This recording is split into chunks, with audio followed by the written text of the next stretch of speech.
This is a story about me as a father and a man, the struggles I had for many years and still have raising 3 children with an absent mother, for whatever reason.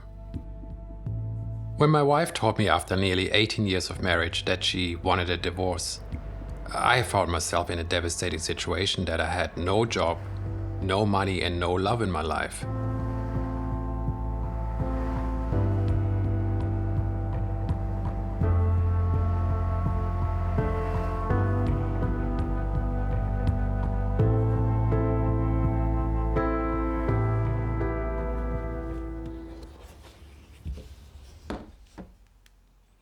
When I started with photography, after I had worked in the fashion industry, even though that is what I always wanted to do from an early age, I was very interested in people photography and was searching for my own style.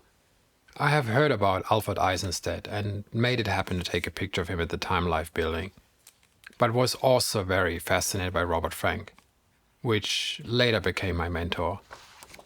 I was so determined to take a picture of him, which was very challenging because he doesn't like to be photographed. After maintaining a friendship over years, he gave me a very special print in exchange for some Polaroid color slides, which were very rare even at this point.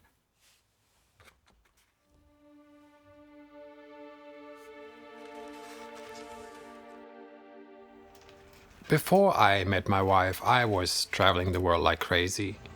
I wouldn't say that I had a lot of money at this point, but I just made it happen. I was always curious to travel and see the world, and did round the world trips multiple times, and lived in New York and Venice, California. How I met my wife? I met her at a strip club. Just kidding. We met on a job for GQ magazine in Zurich, where I was the photographer and she was doing hair and makeup.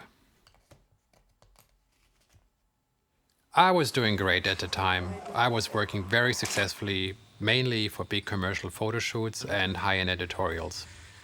I told her on the job that I was a rising star. I guess that's how I felt at the time, and maybe that is the attitude and confidence she fell in love with. My wife was living in Zurich and moved in with me shortly after the GQ shoot to live with me in Hamburg. Becky, us together, Dirk Michael's mentor, me. Us with the Schnute pictures.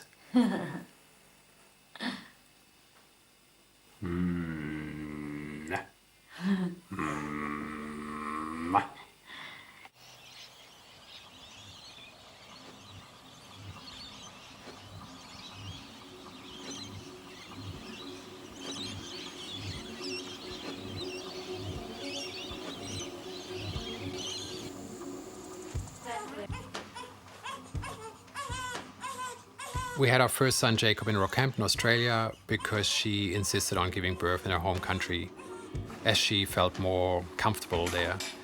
Ryder, our second son, was born there as well, and eventually we moved from Hamburg to Sydney and had Lily Frida. When we lived in Sydney, we lived in a great little apartment right next to Centennial Park, in a very wealthy neighborhood that we could not afford looking back from now.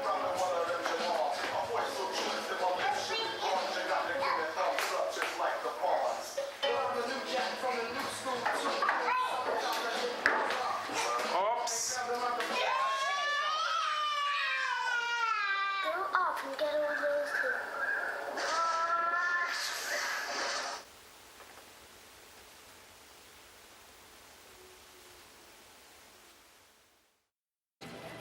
two. We got married in Australia in a luxury resort, and I was paying for everything, and I mean everything, as she was telling everyone that I was rich.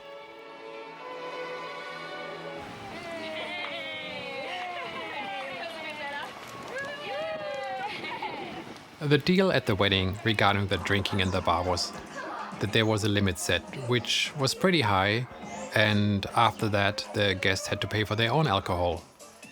In no time the limit was reached. Generally, when things are for free, people tend to overuse it.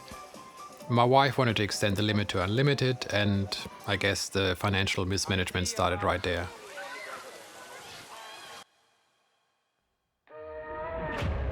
Fear. Give me fear. I had to establish myself as a photographer in a new country now. And with 3 children and 2 parents working as freelancers, it did not quite work out as the children were very little and I was the one mainly taking care of them. I love Australia and the people. The lifestyle is amazing. And there's definitely a lot of interesting things to see there.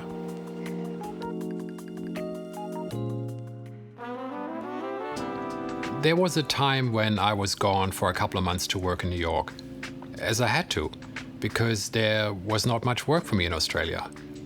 My wife handled the situation with a constantly changing babysitter in order to work. She claims to this day this was a great solution. I don't agree. Jacob, my oldest, was very disturbed and frightened after this experience. He was an absolute mess. He did not handle the constant change of babysitters very well at all. And I'm not even talking about the other 2, which were very little still. It really breaks my heart to this day when I look at pictures from then in what kind of state he was when I saw him. I started doing a portrait of him every year on film on my Mamiya 6.7 since then. Maybe one of the reasons why I would have never left my wife is not to cause any pain on the children.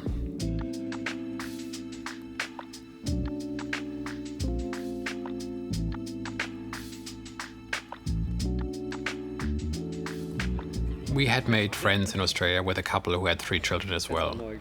They lived in Australia for a year and figured out they could not make the money there. Marco is an art director and he could not get the jobs he wanted in Australia. They moved back to Berlin and succeeded in getting us there as well. The decision was made after I had gone to New York for work and we decided Berlin was the place for us where we can all be together and work.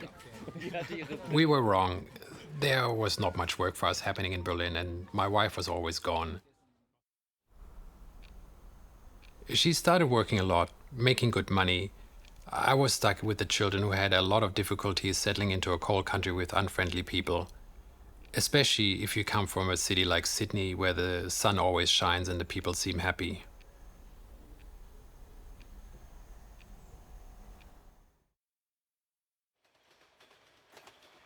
I was working while living in Berlin at the beginning, mainly in New York and London, until it came to a complete standstill. The industry had changed a lot and I was not adjusting quickly enough.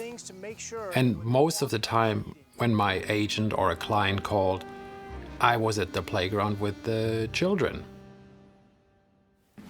My wife not speaking the language and occupied making money, I was left with all the paperwork, settling the kids into school and handling everything else.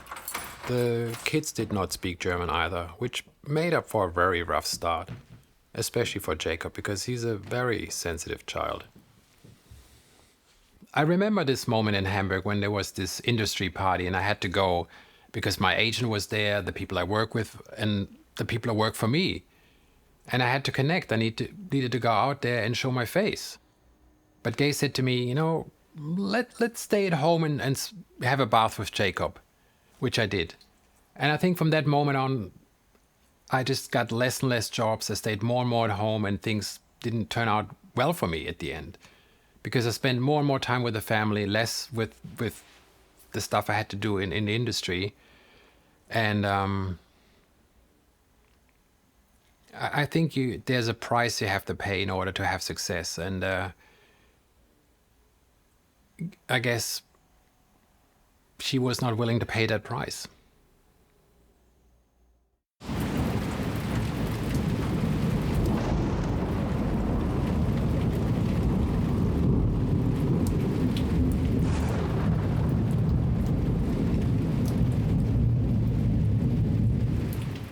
I was getting more and more frustrated, and maybe you can say depressed. My sport and my running always helped me with depression. My wife never really accepted my passion for running, what it does to me, even when we lived in Sydney. She told me 1 week before the half marathon in Berlin, which is at the beginning of April, that she wanted a separation. After texting me in January, while in South Africa, that she loves me so much. Well, how is that possible? I trained very hard for that event, and her timing shows that she did not care. I think confidence in yourself generally creates a positive energy and attraction, which I lost over the years, and there was probably the attraction and interest gone, which my wife saw in me when we first met. My financial situation was getting worse from the day we got married. And I think this is very important to the whole story, as the financial situation is a huge aspect in our marriage falling apart. And I would say the kids would agree 100% on this.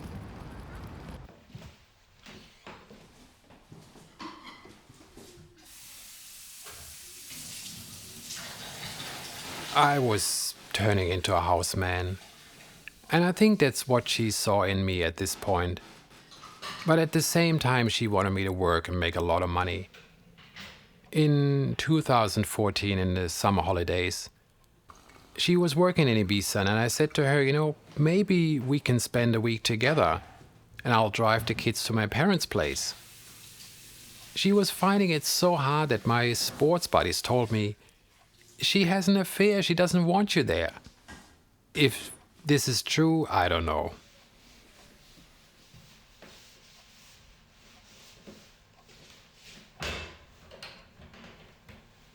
I think with all the pressure, she was expecting me to say, all right, I'll stay at home with the kids. But this time I wanted to go. I needed a break and also wanted to spend time with her. She was giving me all the reasons why I wouldn't like it there. Like there's only gonna be gays and Ibiza's gonna be so boring for you. I mean, this is the first time I heard anybody say Ibiza is boring. She just didn't want me there. Didn't want me to see her lifestyle. She was going for a light jog in the morning, jumped into the pool, had breakfast in the hotel, and then started working at 1 o'clock in the afternoon.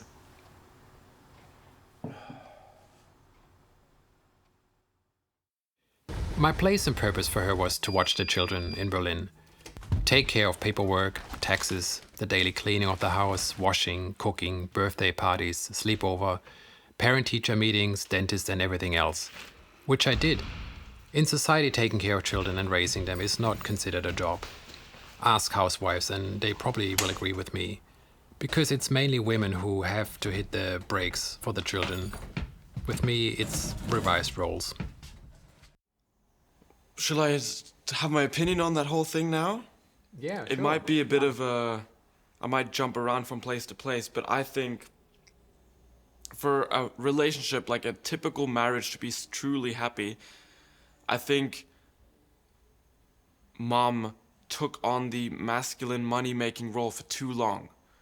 I think if, let's say, she had to step in and she had to be the breadwinner and she did that for a short period of time, I think that's totally fine. But I think what held the marriage together was you. And once you took the step back and she took the step in front and became the freelancer that was going around making money here and there, the dynamic threw things off, and then over a long time period that just sort of deteriorated and destroyed the relationship a little. So I think Well, it destroyed the relationship at the end, yeah. at the end, and I think, because let's be honest, the way you guys met wasn't how it ended in the end. She was attracted to you because of a reason. Because you were this person that was getting things done, you were a photographer, and once that dynamic switched, once you were the one that was like at home with the kids, and she took on the role of, okay, I need to make the money, that's when things went a bit south, because, things, like if you started the relationship in a way, and you had that attraction, it should have stayed that way. What still strikes me to this day is the two things she mentioned when she told me she wanted to leave me. She said she has to cut me loose and the kids will hate her. But she wanted to be happy and she was living in a very unhappy relationship. Well, I was very unhappy as well for a very long time. But I probably would have never made the step because of the children. It took me over a year to realize that she was expecting a lot of pain for the children, but she was okay with that. I'm not saying it was easy for her, but she made a decision and put herself first.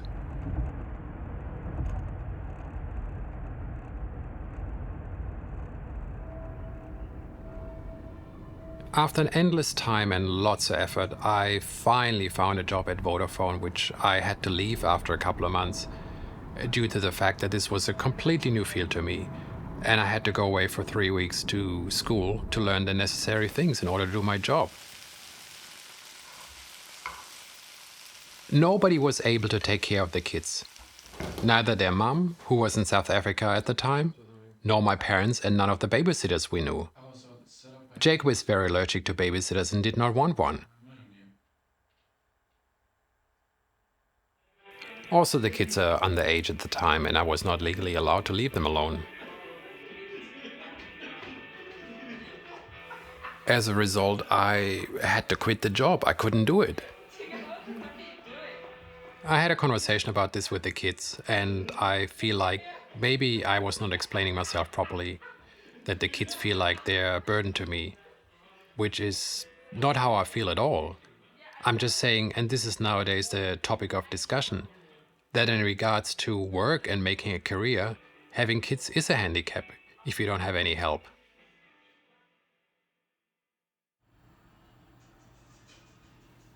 Looking back, a lot of things seem so clear to me now. I must have been blind for quite some time. Either I did not see it or I didn't want to see it. I just wanted to be happy, wanted to be loved, something I was craving for. While going through the process of getting divorced, I was working at 7-Eleven Rent, which is a rental for photo and film equipment. My job was to build up the video and film department for the whole 7-Eleven network, which contains of 8 different locations all over Europe, including Hamburg, Paris, and Amsterdam, and also managing the Berlin shop. What's really crazy, after going through all the stress and the back and forth with the lawyers and everything else, we finally got divorced. I had a good job, had a little trip planned to LA, and then COVID hit and everything changed again. I had to fire almost everyone in Berlin and was running the shop 2 months by myself until I also got laid off because I was probably too expensive.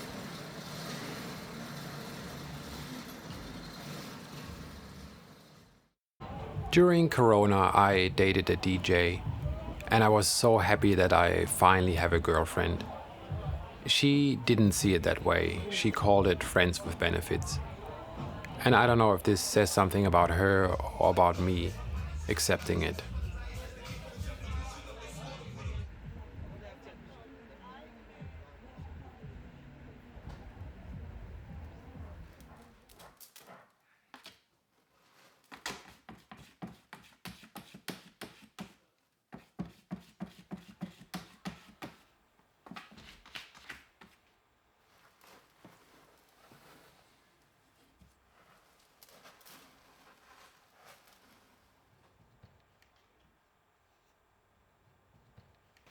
The real challenge is now how to move forward.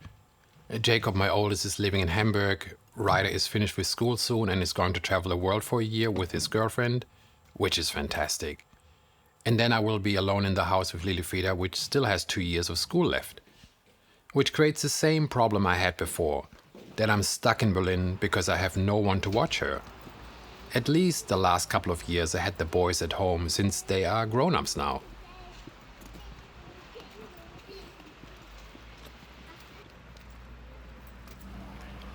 One solution could be that Lilifrida moves to Hamburg to live with her mum, which is hard on her because all her friends are in Berlin. But I have done parenting by myself for so long now, especially going through those teenage years. I'm really exhausted. I'm done with it now.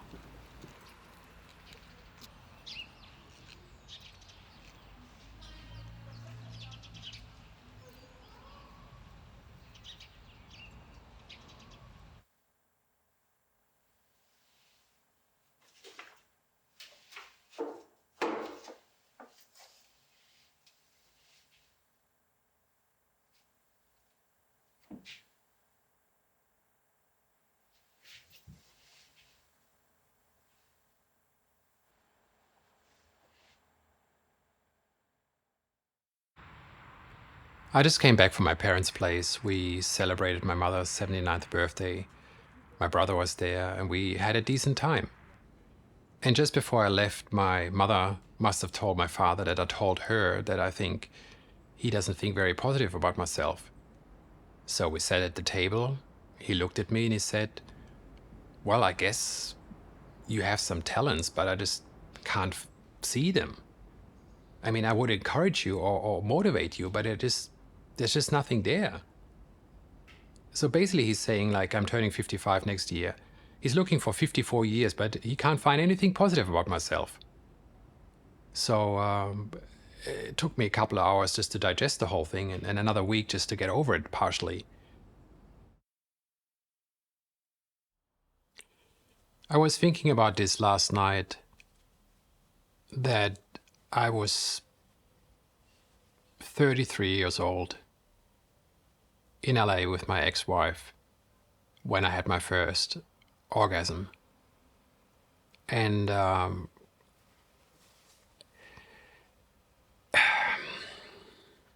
it's really hard to talk about it. I mean, I had a girlfriend before, and we had sex, but I never really I always kept it inside, and I don't know, I was just kind of a strange guy in a way. I was raised, and my mother was trying to keep myself to herself, and she is still trying this today. And with my brother as well, she doesn't like any other women in our lives, and so I think this was one of the reasons why I was attracted to my ex-wife, because finally the pressure was released, and I felt like a man, and so I probably would have done anything for her, which I did. But that's not the case. The case is that you grow up in a way normal. You think it's normal because your parents tell you it's normal. And then later in life you realize, this is strange. This is just not normal. And so obviously, you know, when I was little, I was always praying to God, oh, please, I just want a girlfriend. And I've been struggling with this all my life.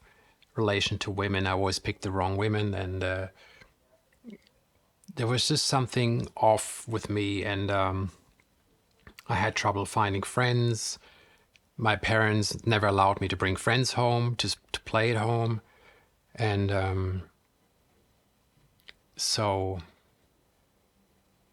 I think it's strange, and it just took me so many years to realize what the problem was. And even to the day, I turning 55 in a couple of months, and my mother still calls me every day to check on me. And she called yesterday. She said, oh, I just want to call you because I've just called your brother like every morning. And even though I said to her the day before, please, Mom, the kids are away for a couple of days, and I just need a break. And she doesn't accept that.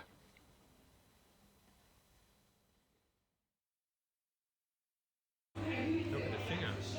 Look at the finger. And if you put a napkin, it's gonna be even white. There once came this girl to the house, a model actress from London, for a casting. And I immediately liked her. She had this positive energy and aura, and she was beautiful. I was visualizing, what kind of guy do I have to be with a girl like her? My self-esteem at the time was very low. I was just taking care of the kids and the cat and doing the shopping and the dishes, and I could not imagine that this was attractive to her. What kind of steps do I have to take? What person do I have to become to be with someone like her? At least in my opinion. This was just an idea as I needed to set goals in order to move forward. This and what probably option. I can say that I've never slept with any other woman during my marriage, even though I was extremely lonely. There was a time, though, 10 years ago, when I started spending a lot of time with my neighbor. We shared the same interests in art and fashion, and also our passion for running. We did a lot of things together, like swimming and shopping and cooking at my place with the kids. And it felt like she was replacing the missing mother. It became a problem when she fell in love with me. And I also liked her and the attention I was getting. She made me a little fitness video how to train and stay in shape, which was sweet.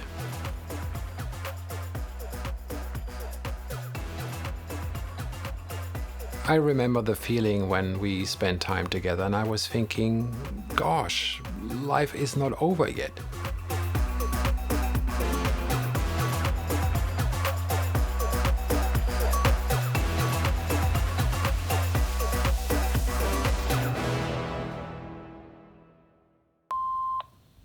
Hallo Dirk, guten Morgen. Ich habe jetzt schon ein paar Mal versucht, Give me a bei dir break. anzurufen.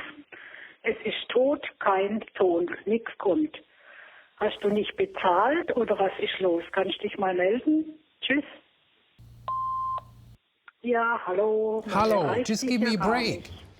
Ist immer unterwegs. Gosh, oder wo? I love you, but don't call me all the time. Hallo Dirk, bitte It's melde crazy. dich bei mir. Weil ich mache mir jetzt ein bisschen Sorge, weil ich nichts von dir höre. Okay, tschüss. Yes, you called me Aber 5 durchaus habe ich times dich heute den ganzen already. Tag versucht zu erreichen. Was ist los? before noon. Ist irgendwas bei dir, dass du nicht abnimmst oder was? Ist irgendwas? Melde dich mal. Hallo Dirk, warum meldest du dich denn nicht? Ich mache mir irgendwie Sorgen. Ich bin doch deine Mutter. Ich bin doch nicht dein Feind. Melde dich doch mal bitte. Hallo Dirk, Michael, du machst mir richtig Angst. Warum meldest du dich denn nicht? Was ist denn los? Ist was passiert? Oder das ist ganz komisch. Telefon geht nicht, du meldest dich nicht. Nobody picks up because you call too many times and you always check on everybody. You never give anybody the freedom to just live their life. And this has been going on for years. We've talked about this for many Ich will years. wissen, wo du bist. Tschüss. What's your name? Frida, Yeah? And what's your daddy's name? der Akku, And what's your brother's name? Brother and Senke. And Mommy is Steve. Yeah? Yeah. Oh. I just want to talk with you a little bit about your experience with mommy and daddy going through the divorce, the separation, and how you felt and how you feel now, and if you think this was a good decision. I felt like throughout the years, I felt that you guys were growing apart. I even wrote it sometimes down that I thought you guys were going to have a divorce or get a divorce. And at that point, you know, there was a lot of arguing and a lot of miscommunication between you two. When I heard that there was going to be a divorce, I was, in a way, relieved because I didn't have to, you know, stand by and have this feeling of not being able to do anything because I can't or couldn't have changed anyone's feelings toward another person. That's just out of my hands. You have to deal with that yourself. But once you guys announced that you had a divorce, obviously, I was sad since my parents aren't together anymore. But there was also a sense of relief that all the struggle that has been taking place, like most of my life, is finally over or coming to an end or at least resolving itself in a way. But, you know, obviously as a kid, I was, or still as a kid, it affected me in a way. I wasn't happy about it. I wasn't glad, you know. But in the end, I think it also made me grow as a person and see new perspectives and don't, like, in a way, evilize the concept of a divorce and people falling apart. It's just part of life and it happens, and it really helped me to gather a perspective on those types of things in a way, yeah. Nobody understands anybody else's relationships. Only the two people who are involved know what binds that relationship together. As in all things, you can do anything you want to if you're willing to pay the price.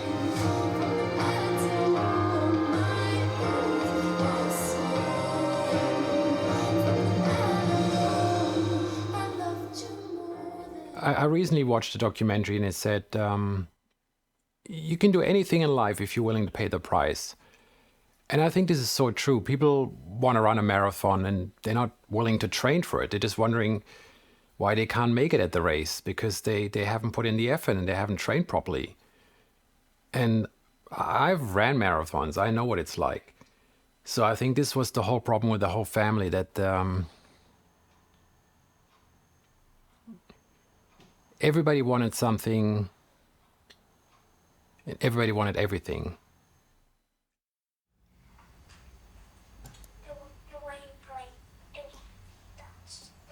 I think the real question in life is, what do you want? And then have the discipline to go and get it. Jacob liest weiter eine Geschichte.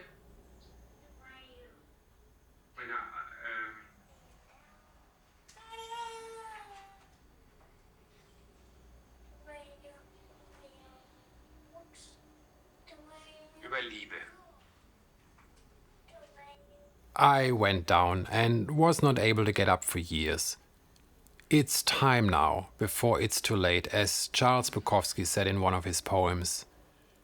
Oh yes, there are worse things than being alone, but it often takes decades to realize this. And most often when you do, it's too late. And there's nothing worse than too late. I'm worried about getting old and I need to focus on the things I want, like creating films, creating art, being financially independent and finding love and happiness, as I feel that I'm not living to my true potential and running out of time.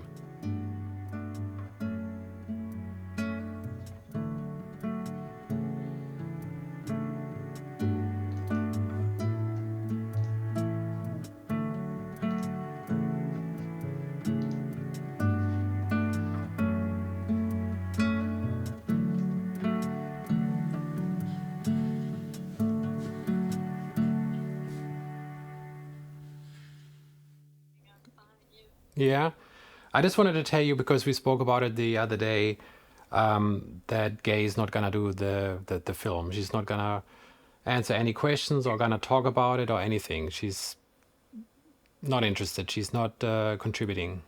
Why not? Well, I spoke to her a couple of times, then I spoke to her on the weekend, and she said, well, I'll think about it. And then the kids went to Hamburg, and she told them, no, I'm not gonna do it. And yeah, she thinks they're gonna put her in a bad light or talk bad about her, or I don't know. I just want to give the film another perspective and have her voice and what she has to say, and that's all I want to do. I don't want to put her in a bad light. Yeah, sure, of course. It would be good for the movie. Yeah, because I think, like there's always two sides of a story, and if she has something else to say or whatever it is, and I would be interested in it, and I've been trying for months now, and I really said, I said to her, it's really important for the film, and I would be really happy if you can, tell me something about how you see things, and just communicate about what went wrong, or it doesn't even have to be wrong. It just have to be, just her opinion about it, and that would be interesting, because like people wanna hear her story as well, and she knows that it's important. So I don't know. You think there's no chance? No, I don't think she's gonna see anything in the short term. She doesn't see any benefits for her. So she only thinks they're gonna put her in a bad spot or whatever. I don't know. Like I would never put her in a bad spot because she's the mother of my children. I just want her opinion. I want her to be, even if she says something not very pleasing about myself, it's fine. That's just how life goes. And Side of story, yeah. yeah. So it's a pity. I mean, it would be really interesting because I want to make a really honest film, and I'm gonna be really honest about myself, all the problems I have, and all the problems I had, and all the failures I admit. So I don't know. It's just really a pity. Yeah. Oh, yeah, it is. Well, I'm sorry to hear that. Yeah. I just want to tell you because we spoke about it the other day, and I just want to keep you updated. That's all. Yeah. Thank you. All right. Well, have a nice weekend. Okay. Yeah, you too. I talk to you soon. Bye. Bye. A little bit out of sync.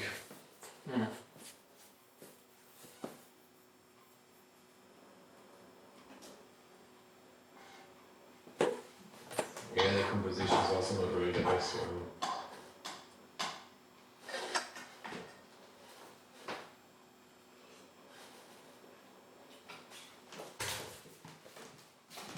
And you gonna be till 4 o'clock or? Yeah. And then after that at 6 I have volleyball.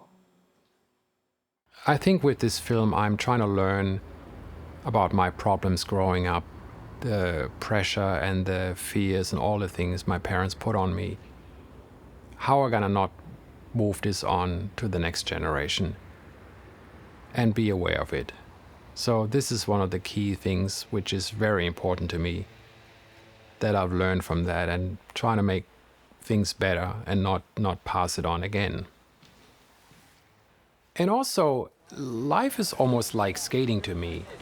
You come down so many times and you have to get up again and again in order to land the trick. If God sends you a gift, He wraps it in a problem. So it's up to you to learn from all the failures, all the problems you have, in order to move forward, which is sometimes hard, but I think that's the way to go, and that's the goal.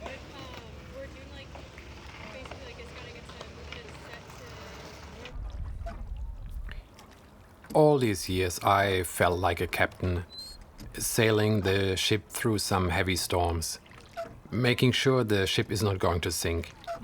I take full responsibility for where I am now. Even with all I have learned, it still came down to the fact that we have 3 kids and parents working in a freelance industry, which is extremely competitive.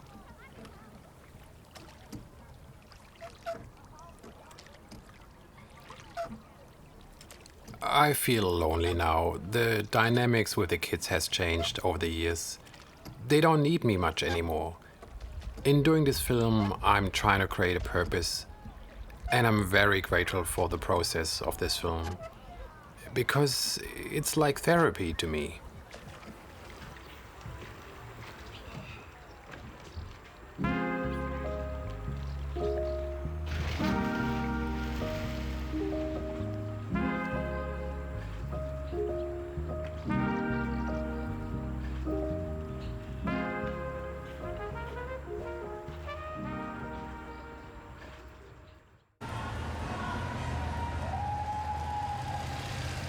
Eliud Kipchoge is one of the greatest runners of all time. And he has these rules saying, learn to say no, get your priorities right, and stop complaining. Which I'm trying to live by, which is not easy. But I guess freedom is on the other side of discipline.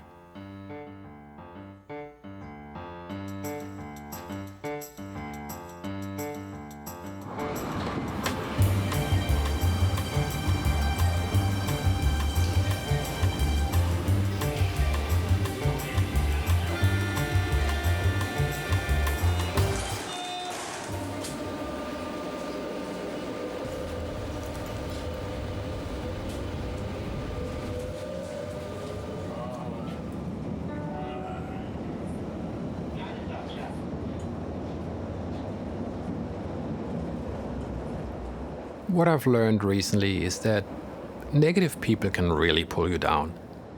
And this, in my case, includes my parents. My father always knocked me and made me small. And my mother's also a very negative force. When I was 20 years old, I went to New York the first time. And I loved it. I loved the openness and the freedom.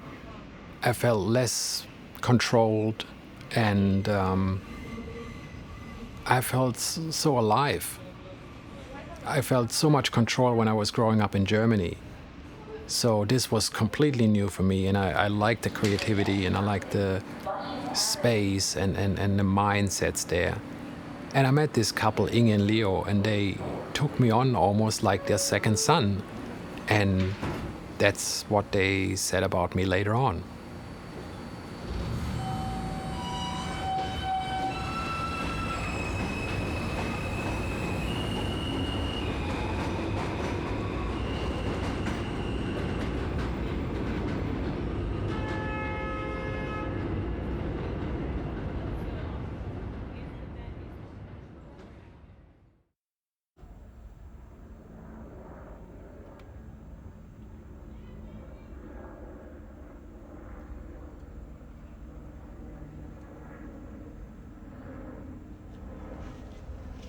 Es wird so langsam kalt, wir gehen gleich wieder rein, oder? Ja. Ja. Wie lange willst du hier sitzen? Nee, ist gut, ist gut. You got it. Du hast ganz schön Bart gekriegt. Leo died a couple of years ago, and nowadays when I go to New York, I spend mainly time with Inge at her house. We go to the beach and do all sorts of stuff together. And also at my sister's place, Lila. She is one of the kids Inge and Leo adopted legally.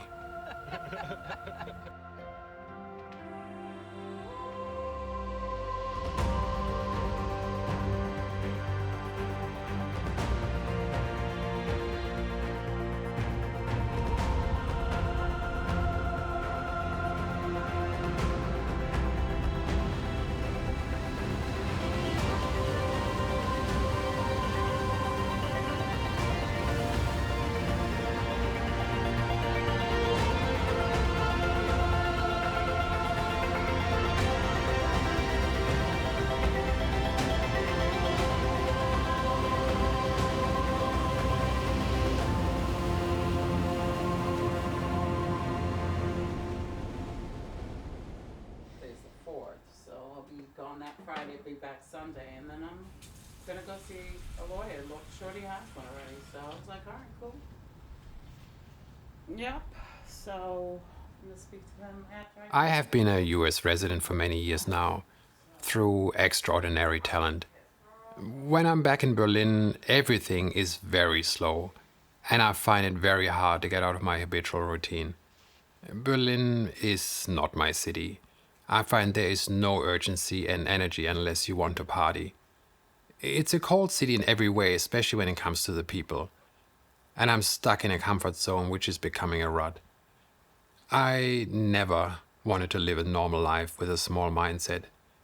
I had these crazy ideas when I was young, like I called Helmut Newton in Monte Carlo to become his assistant when I was 15, and went through all the obstacles until I had him on the phone.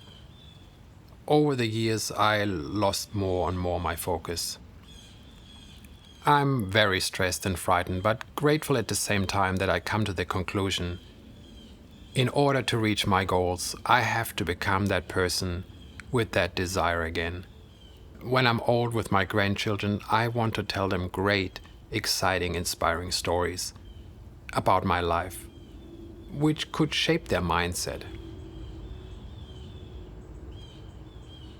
When I'm here in New York, looking back to Berlin, I realize how small my world has become. And I'm trying to come here once or twice a year, just to widen my perspective again.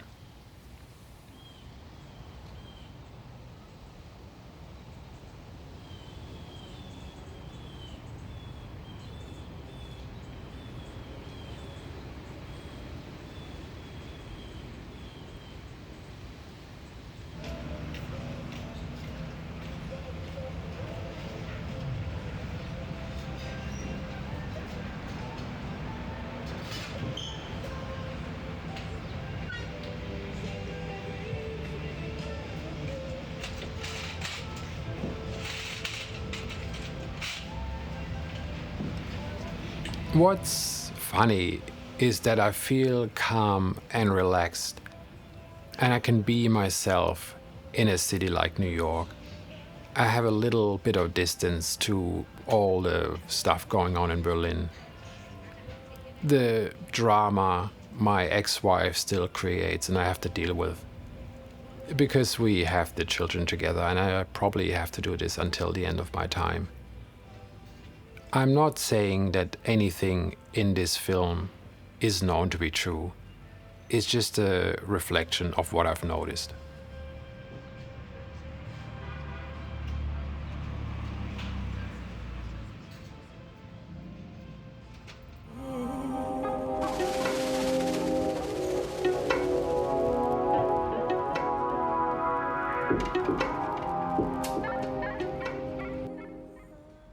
This whole process of doing this film and the struggles and the failures I had and the secrets I kept to protect myself and the children is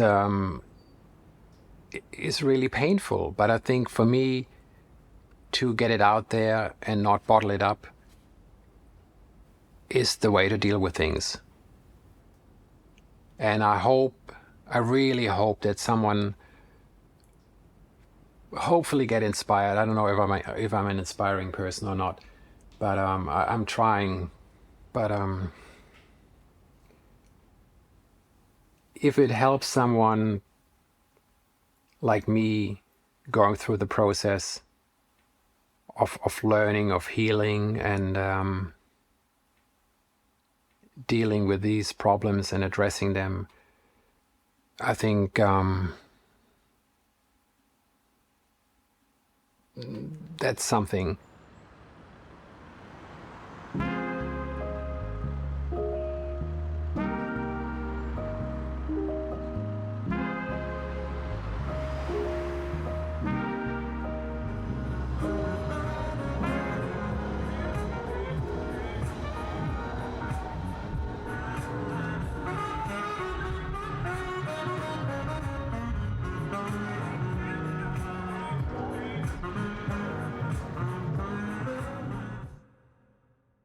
I just met this girl on Instagram and we've been chatting back and forth. And I said to her, "You always seem so happy and you laugh a lot." And she said, "I'm happy in my life." And this is despite the fact that she just had to leave her country because of the Ukrainian war and is living in Vienna now with her son and mother. And I'm thinking, this is so powerful how you can shift your focus and see things in a positive way. And I can definitely learn from that because that's not how I grew up and how I normally function. And I'm very grateful for the conversation.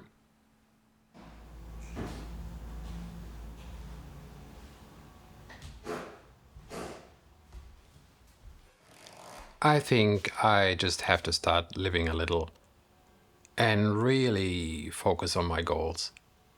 My psychologist asked me if I'm scared of getting old.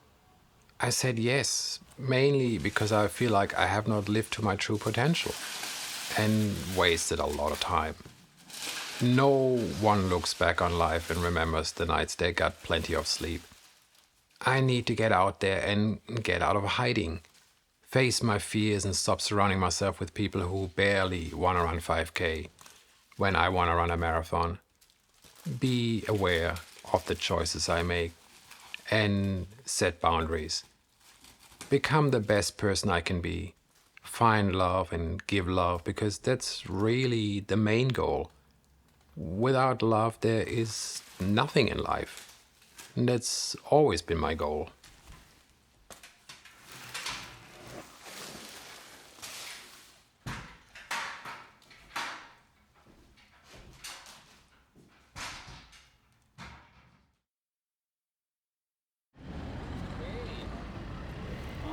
And then I went to Vienna to meet Julia, the Ukrainian girl. In Ukraine, we do 3 times. Yeah? Yes. It's new to me. I never heard about that. Yes, in Ukraine, like this. So I'm finally here. Yes, it's like a crazy situation, yes, Yeah. for us. Do you like it or? Yes, because you And I fell in love. person, you know. For me, you She said to me at one point, she held my hand and she looked me in the eyes and she said, "Do you think you're beautiful?" speak with you. And I said, "Well, I think I'm interesting." And she said, "No, you're beautiful." And I don't know if anyone ever said that to me, and I was blown away. Yes, every time. Yes. What you today do? Oh, I met this Fokuspuller. Who's this guy? Who's this guy? He's going to Iceland tomorrow. Yes? He's a nice guy. He's also a perfect man. Yes. Because he's my friend. The best friend in Vienna. Yeah. Yes. Because he's every time like a smile soul, you know? Every time. The soul speaks. Yes, yes. Maybe we do together something, talent, maybe something about Ukraine, Ukrainian people. Yeah, We do. I always think about concepts. Maybe we come up with something nice.